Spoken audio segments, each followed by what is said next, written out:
2028 সাল পর্যন্ত চীনে শুল্কমুক্ত ও কোটামুক্ত প্রবেশাধিকার পাবে বাংলাদেশি পণ্য, যা মধ্যম আয়ের দেশে উত্তরণের 2 বছর পর পর্যন্ত বহাল থাকবে।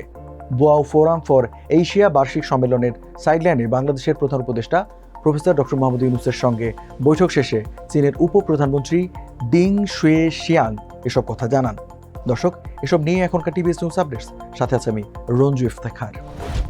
27শে মার্চ হাইনানের উপকূলীয় শহরে এই বৈঠক অনুষ্ঠিত হয়। বৈঠক শেষে তিনি আরও জানান, বাংলাদেশের সঙ্গে মুক্ত বাণিজ্য আলোচনা শুরু করতে আগ্রহী চীন।